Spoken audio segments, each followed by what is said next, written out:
where we're going in the whole scheme of things, and I think that that'll provide you with a little bit more in-depth discussion at the time. I didn't get y'all.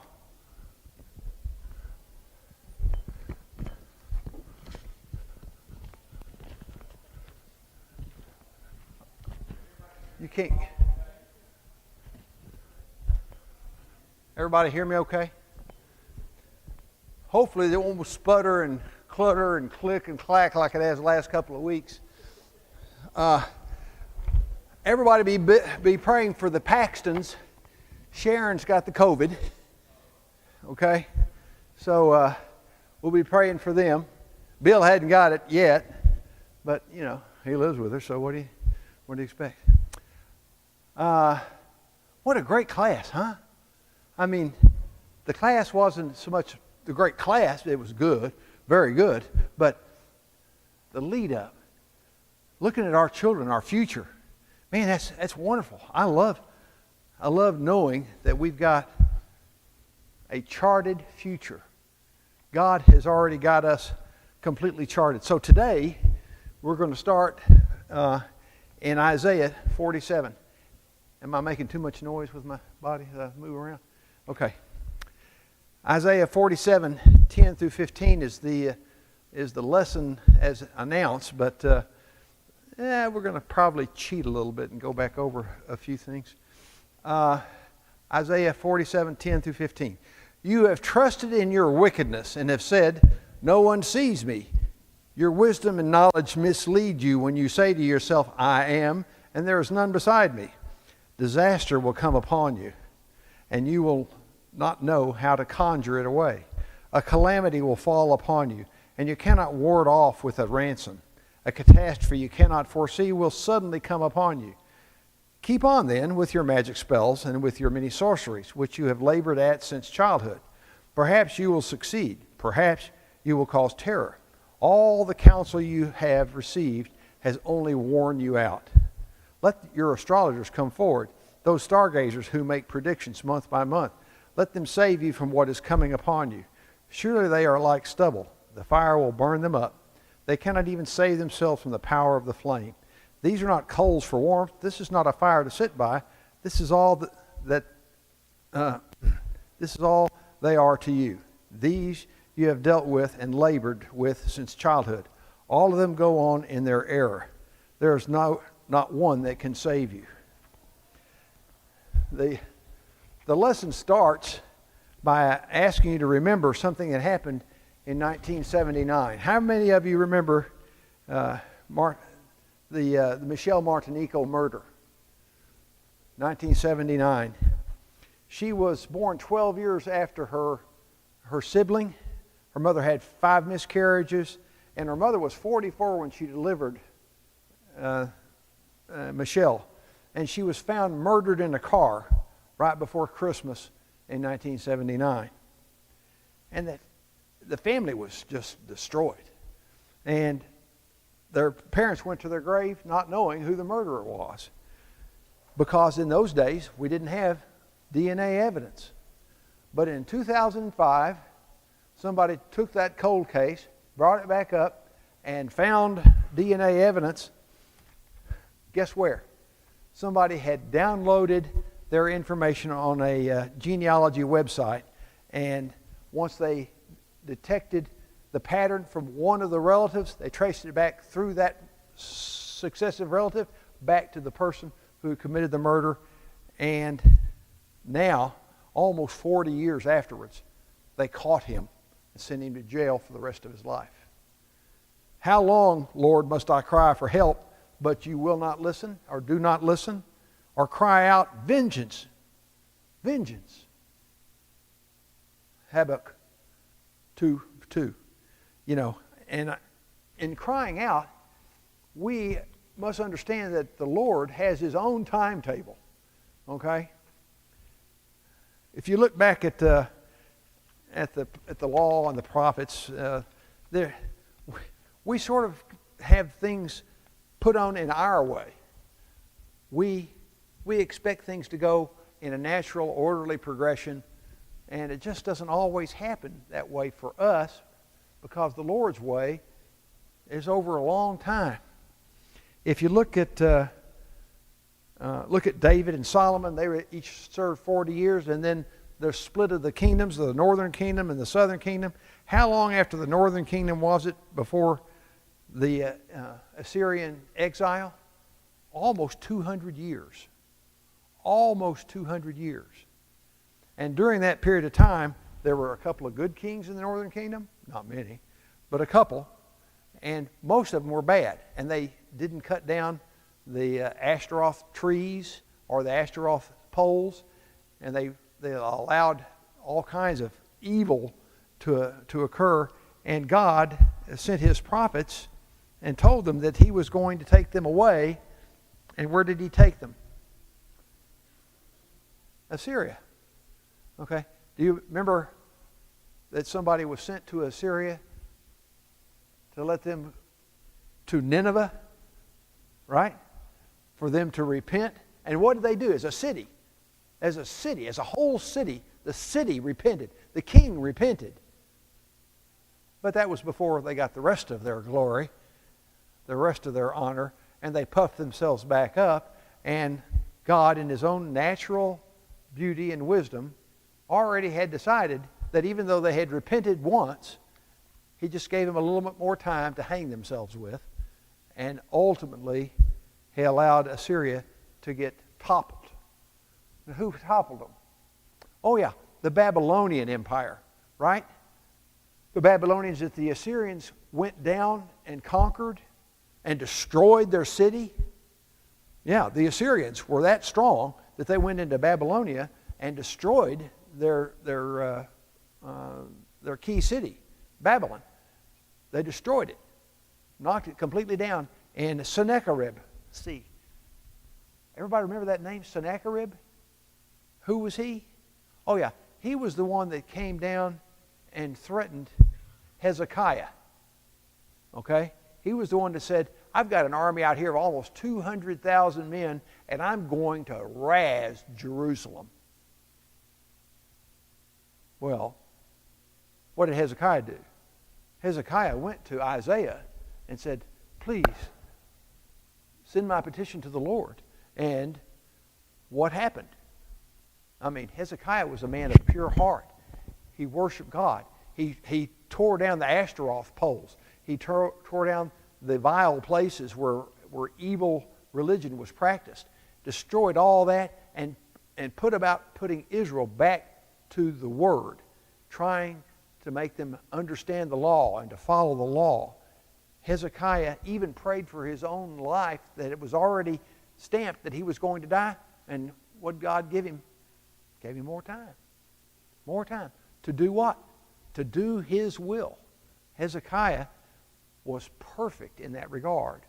And he was the perfect man to bring Israel back.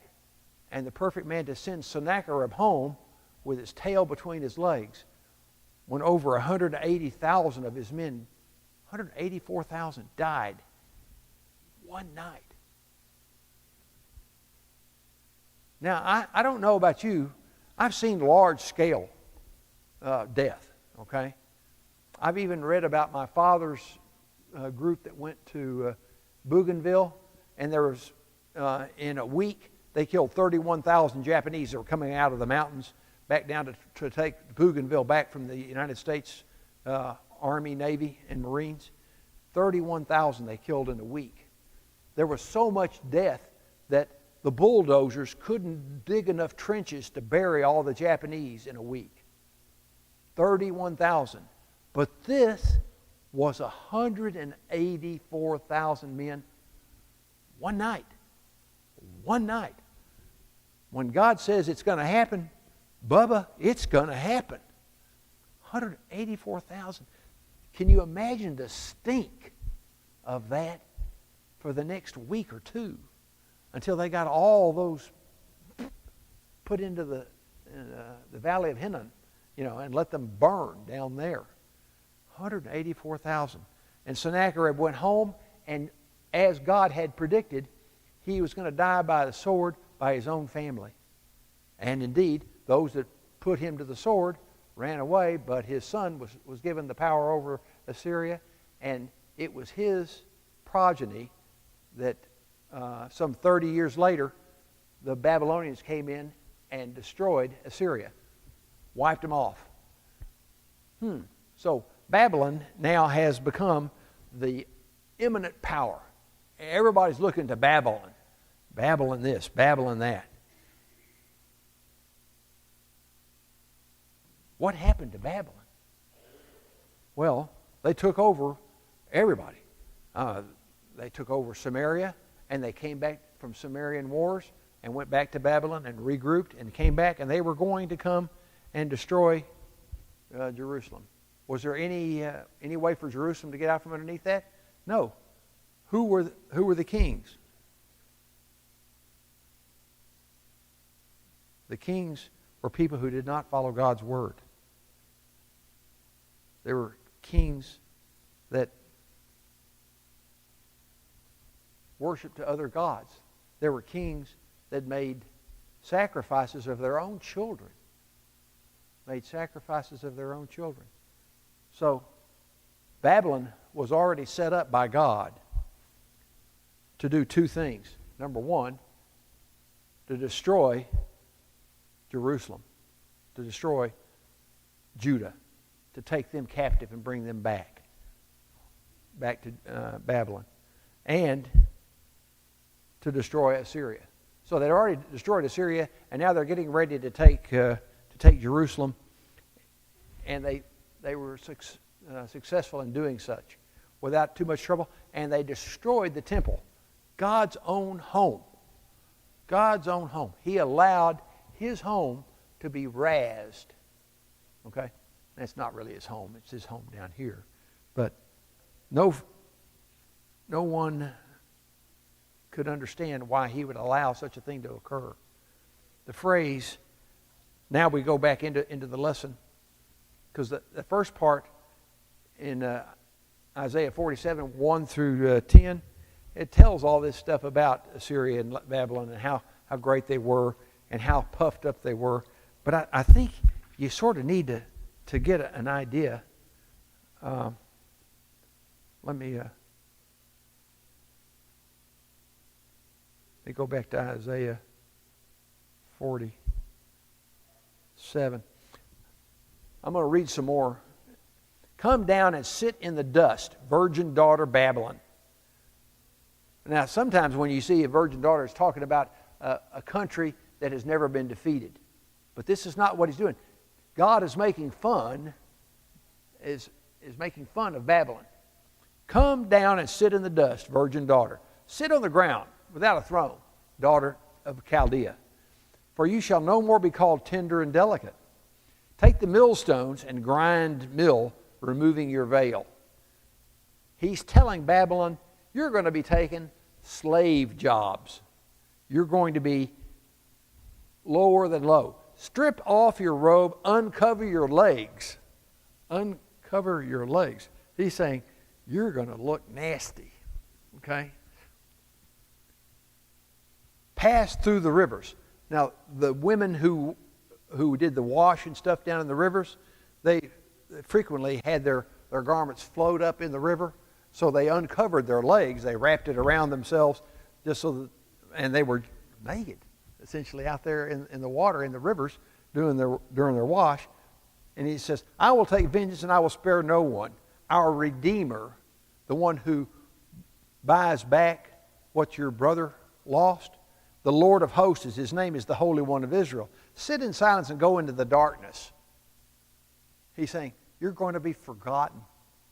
You're going to be worse than in the dark. You shall no more be called the mistress of kingdoms. Nobody's even going to pay attention to you. I was angry with my people. I profaned my heritage. I gave them into your hand, and you showed them no mercy. You made no mercy on the aged, and you made your yoke exceedingly heavy. And you said, I shall be mistress forever. I shall be over everybody forever, so that you do not lay these things to their heart or remember their end.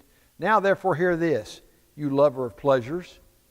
It says, as a kingdom, You loved pleasures more than anything. Who sit securely and say in your heart, I am, and there is no one besides me.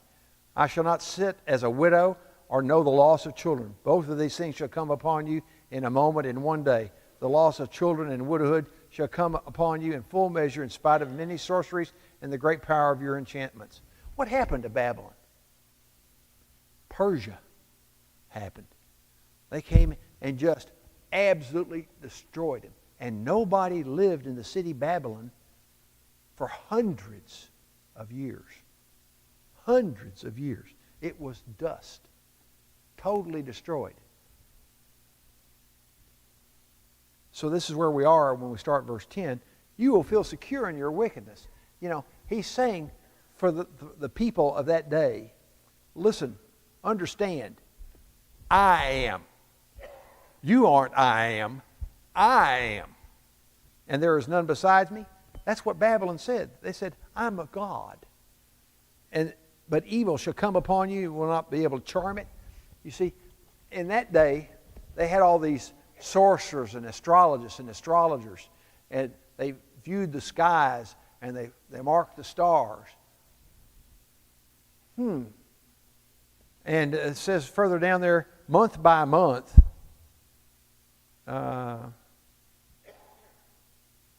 where is it? The astrologers and their enchantments and sorcerers came to them with a report month by month to the king, so that he could make an understanding of what was going to happen. The astrologers gave them all of this information about predictions of the future through using the stars month by month. Do we have anything like that today? Huh? Do you know how much money? Do you know how much money is spent in the world today on the zodiac signs?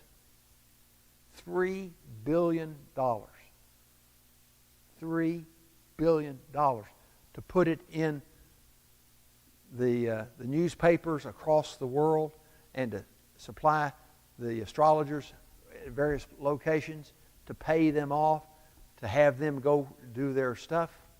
$3 billion. What a total waste.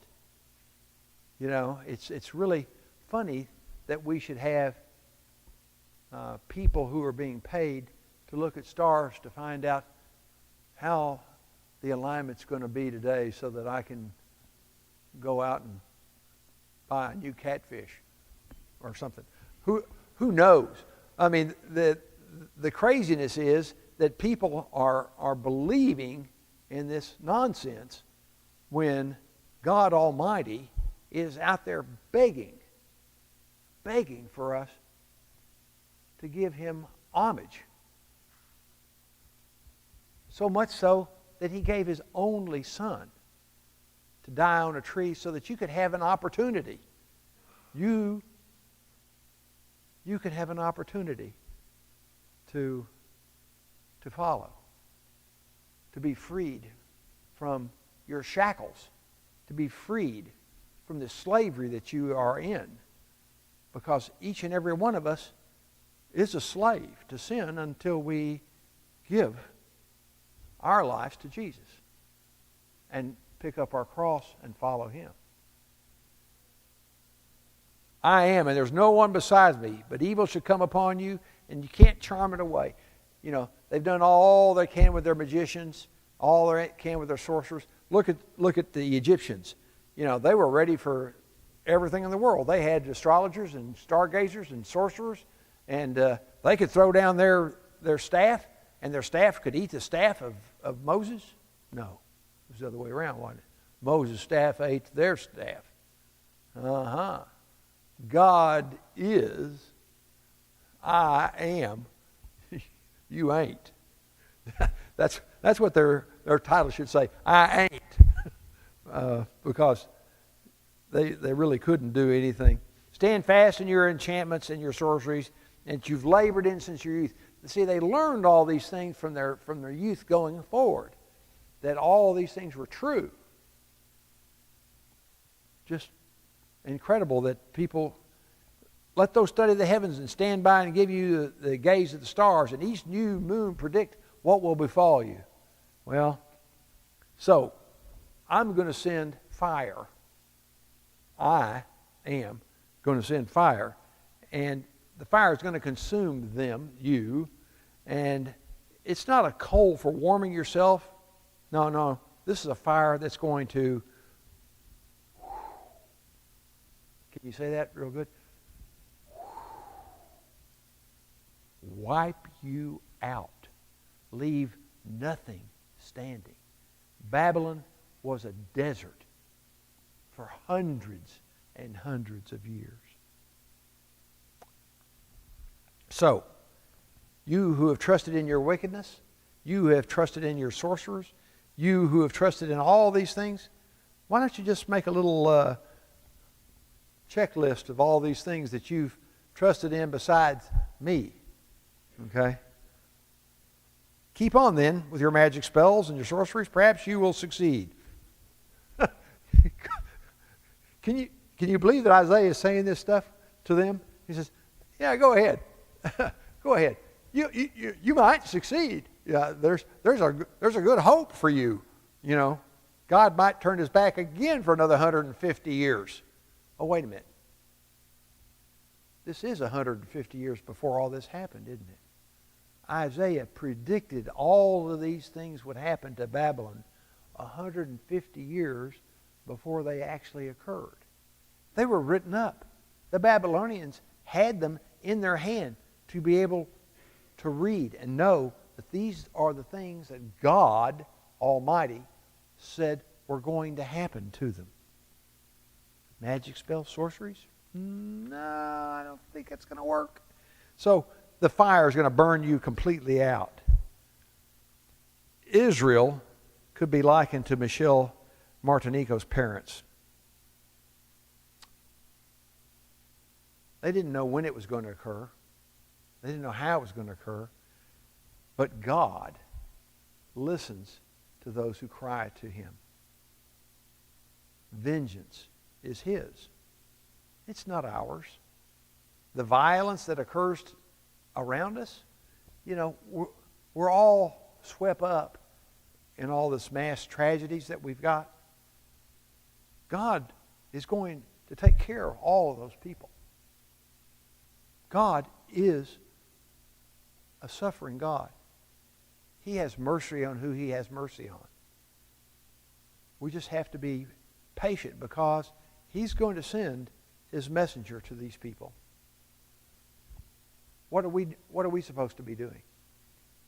We are still supposed to be looking at him for what we look to him for. What is that? Every single thing that we have came from his hand. All that you eat, all that you clothe yourself with, you know, your nakedness out in the river, I'm going to make you a servant. No. He's telling us, give yourself to me, and I will put food on your table, put clothes on your back, a house over your head. I will raise you in a country where you can be free. I will raise you in a country where you can worship me. What are you supposed to be doing? Well, you've got a lot of responsibilities because he's given you all of these things. All of these things he's given you. What are we doing with our children? We send them to school. And what do they teach them in the school? Well, they teach them math and they teach them English and but they teach them a bunch of stuff that really we don't want our kids to be learning. They really do. Sex education down in the 4th and 5th grade? Ridiculous. Whose responsibility is that? Mom, Dad, Grandma, Grandpa? Whose responsibility is that? That's yours, to teach them the nurture and the admonition of the Lord. The proper way for you to respect your body. The proper way for you to respect that which is going to be the body of your bride or groom. There is a proper way.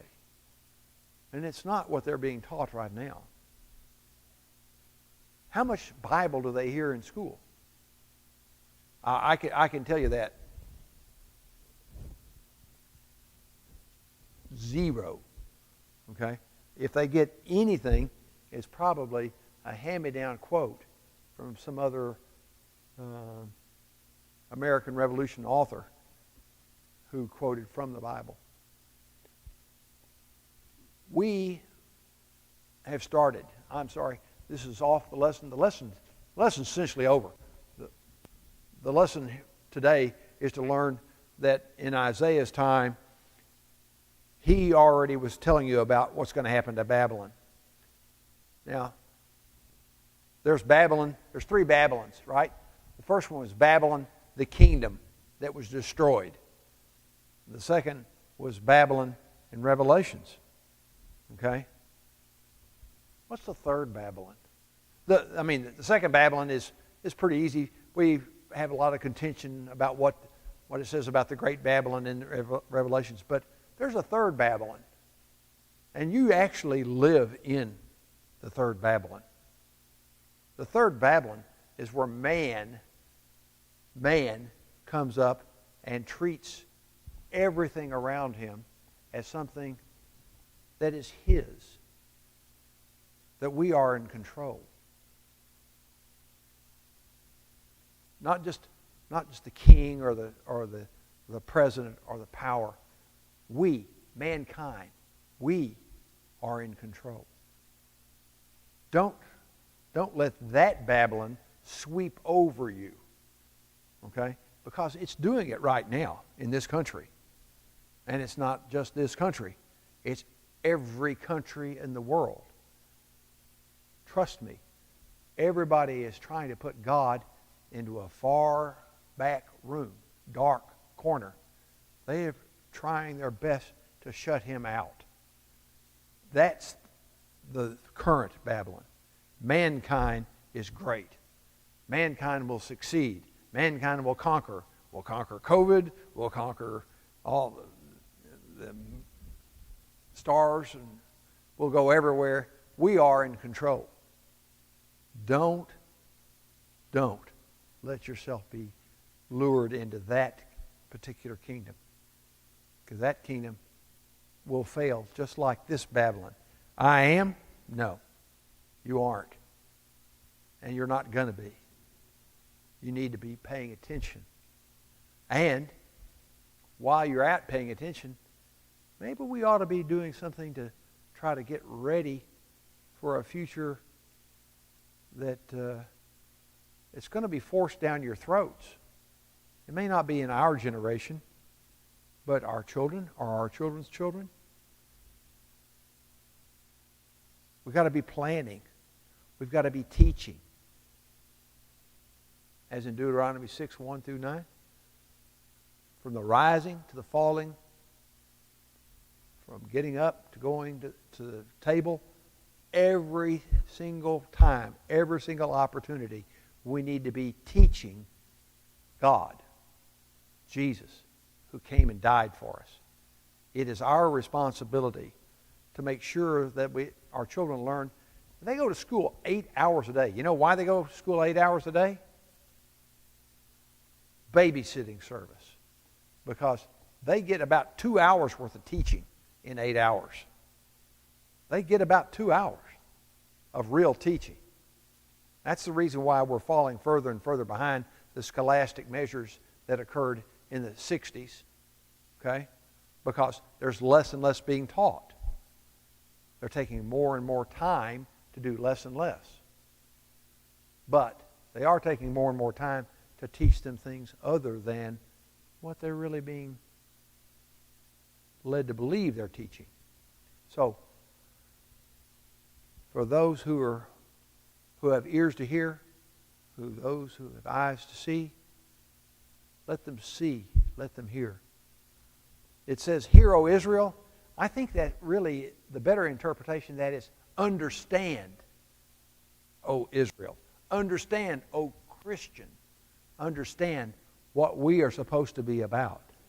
Because I am is not what man is. God is I am. So, Sorry. As always, I go through a lesson too quick. The bottom line in today's lesson was that Babylon had puffed themselves up, and we need to pay attention to that because Rome did the same thing. What happened to Rome?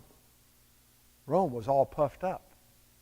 They were the greatest. They were the bright and morning star of the time. Yeah, not so much. Okay? Put down. Yes, sir. The third Babylon is actually mankind. Mankind thinking that they are, all man is greater than God. We are independent of God. We don't need God. We don't need a kingdom. Man is above all of that himself. Yeah, we are right smack dab in the middle of it. And we need to be teaching our children that this is a way to try to insinuate them. The Satan is trying to insinuate himself between us and God at every single turn. You know. I'm sorry? Well, it has, but it's getting stronger.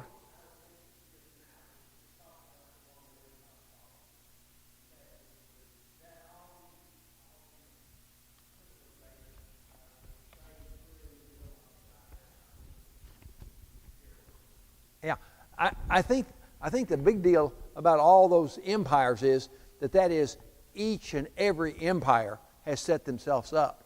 What we're talking about now is extant the empires. This is us. I am God. I am God. You are God. We are all gods. In fact, there's already a religion that teaches such a thing. That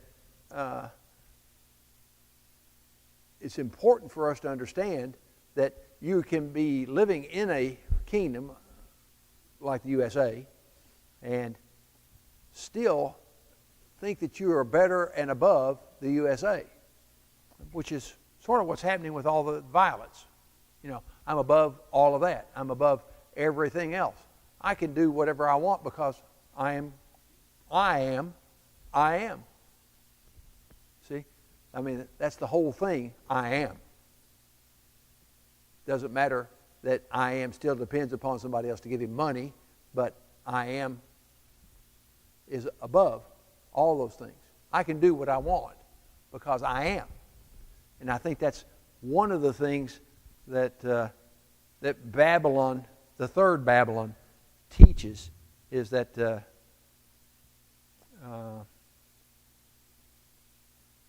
parenthood, for instance, you know, we still get married, right? No. I am. I don't need that. I mean, this is something that's happening in our culture right now. People are out propagating like, I'm sorry, I don't want to say that. Like pigs, you know? Rabbits, pigs, mice. Just, I don't care. Oh, there's one over there. I'll go over there. Tomorrow I'll just go over there. You know, that's hideous.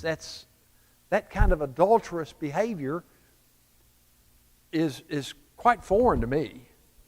John Prine had a song, Unwed Fathers. And it was a song in 1971. That was 2 years before Roe versus Wade. That song just doesn't mean very much to the population of today at all. Because it says, you know, if you're an unwed mother, you know, who cares? It doesn't matter. Well, it sort of does. It does to all of us, I think.